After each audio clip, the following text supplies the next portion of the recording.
Okay, James, be honest. How many times have you picked up your phone today? Oof, way more than I'd care to admit, honestly. Probably around 50, maybe more. It's kind of embarrassing. Same here. I've actually been tracking my screen time lately, and James, brace yourself for this. My weekly average was over 6 hours a day, 6 hours? Every single day? Wow, that's like almost a full work shift just staring at your phone. right? And you know what's even scarier? I didn't even realize it at first. I mean, it was always little things. Scrolling through Instagram, checking notifications, watching random short videos. But when I added it all up, it hit me. I was losing so much time. And it's not just about time, is it? It's how it sneaks up on you. 1 minute you're replying to a text, and then 20 minutes later, you're deep in some rabbit hole of memes or cat videos you didn't even plan to see. Exactly. And here's the crazy part. It turns out our brains are wired for this kind of distraction. It's all about dopamine. Every time you see a notification or scroll past something funny, your brain's like, oh, I like that. Let's do it again. Yeah, and that dopamine hit, it's not actually making us happy, it's just making us want more. That's why it's so hard to stop once you start. Social media apps are literally designed to keep you hooked with features like endless scrolling and autoplay. It's all to keep that dopamine coming. Bingo. And I mean, we all think we're in control, right? Like, oh, I'll just check one thing. No big deal. But before you know it, boom, 30 minutes gone. Or an hour, or 3. That was me for a long time. Scrolling through nonsense in bed at midnight, knowing I'd regret it in the morning, but doing it anyway.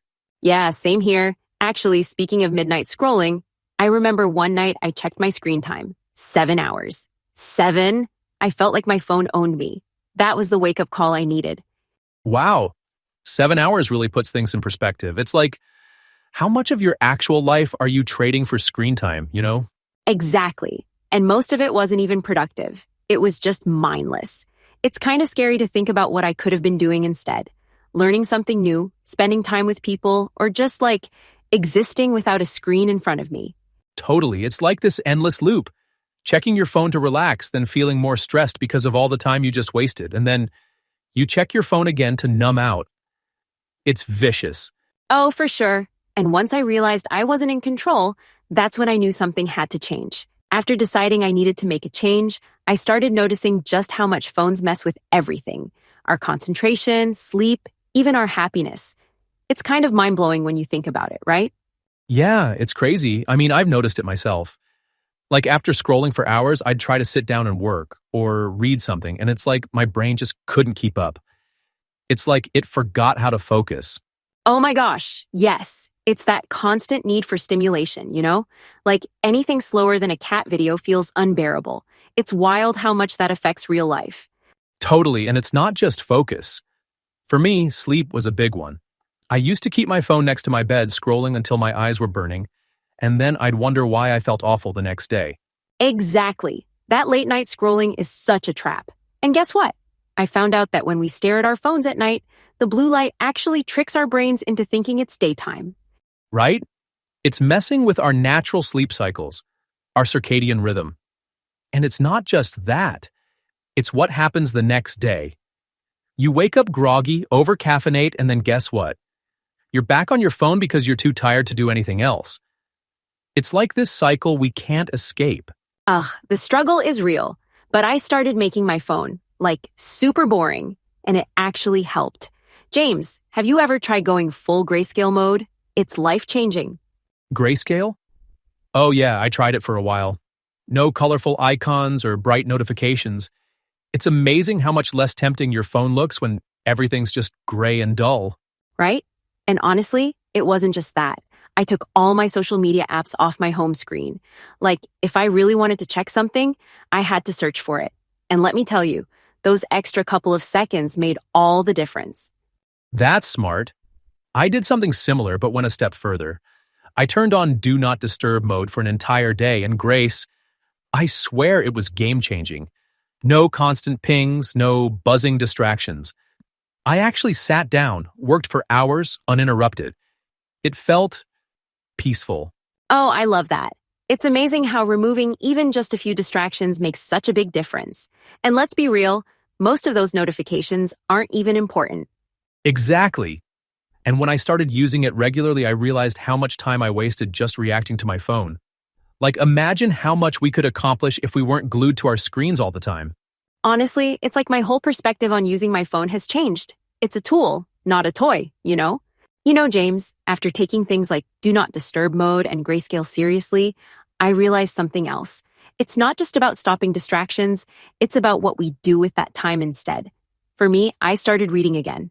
Actual books. Can you imagine? Books? Whoa, Grace says slow down. Are we talking paper books or digital ones? Ha!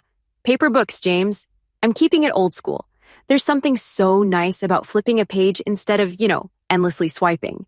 It's weirdly satisfying. And I started reading the Bible again. That's awesome. And honestly, it's kind of refreshing.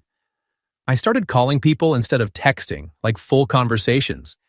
It felt so real. You don't realize how much you miss that connection until you start doing it again. Yes, real conversations. I mean, I used to text during family dinners, and one time, this still haunts me. I missed this hilarious story my grandma told because I was glued to my phone. Everyone was laughing, and I was just absent, you know? Oh, wow, yeah, that hits. It's kind of like those moments you'll never get back. Phones just steal those from us, don't they? Exactly. So when I started this 30-day no mindless scrolling challenge, I was like, what if I caught myself every time I did this? And crazy enough, it worked. It was brutal the first week, James. I mean, brutal. My brain was practically begging for TikTok. Oh, I believe it. That urge to grab your phone is like muscle memory, but let me guess. It got easier, right? Totally. By week 2, I was like a new person. My focus, insane. I was sleeping like a baby, happier. It's like my brain rewired itself or something. That's so motivating, Grace. I think it's proof that small steps make a big difference. You didn't just drop the habit cold turkey. You replaced it with something better, something meaningful. Yep, that's the key. Don't just stop scrolling. Give your brain a better snack, And once you feel that shift, it's hard to go back. All right, James, with all this talk about habits and awareness, I feel like we should take a moment to reflect. Let's do a little rewind. Maybe even a quick quiz to make sure our listeners are following along and picking up the essentials. Oh no, Grace, am I about to get tested? Please tell me there's no pop quiz on dopamine functions coming my way. Don't worry, we'll go easy on you. Okay, first term, dopamine. We called it the wanting chemical. Remember why? Yeah, it's all about that little reward your brain gives you when you do something it likes. But here's the kicker. It's not about happiness, it's about keeping you chasing the next hit. Like when you scroll from one reel to the next, thinking, maybe the next one will be even better. Exactly. It's sneaky like that. All right, next up, endless scrolling. What do we mean by that? Oh, that one's easy. It's when social media apps design their feeds to never stop. So instead of wrapping up, you just keep going. One scroll leads to another, and another. It's like a never-ending buffet for your brain. Spot on. And buffet is the perfect word, honestly. You take a little piece, think you're done, then boom, you're back in line for more. All right, one more. Grayscale mode. What's the deal? Oh, grayscale mode is brilliant. You turn your phone's screen black and white, and suddenly it's way less fun to look at. Those colorful app icons that were screaming, "Click me," now just kind of whisper, "Hey, I'm here, I guess." Yes, it's wild how something so simple makes such a big difference. It's like your brain just loses interest, and that's exactly what we want. And let's not forget, this whole strategy isn't about giving up everything fun for the rest of your life.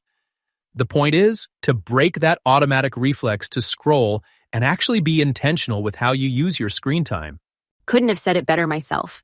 So listeners, think about all these tools we've shared. Dopamine traps, endless scrolling, grayscale mode.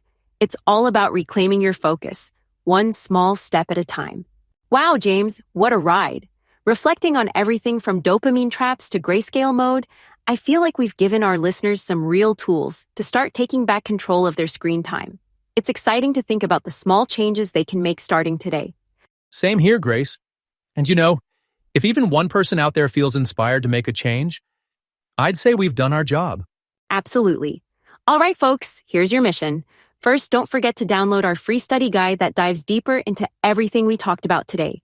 You'll find all the steps, tips, and even a little cheat sheet to keep you on track.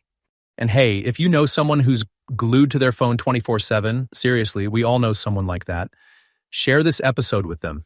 You never know, it might be just what they need to hear. So true. Oh, and one more thing. If you liked what you heard, hit that subscribe button and turn on those notifications. Do it now so you don't miss what's coming next. We've got big plans, people. And of course, we want to hear from you. Leave us a comment and let us know. How many hours are you spending on your phone each day? Be honest, no judgment here. Yeah, no judgment. I mean, we both had some pretty shocking screen time numbers, didn't we, James? Oh, definitely. But hey, we've made progress, and so can you. Just remember, it's about those small, intentional steps. And that's it from us today, friends. Remember, your phone doesn't own you. Go reclaim your time, your focus, and your life. We believe in you. You've got this. And on that note, we'll catch you next time. Take care, everyone.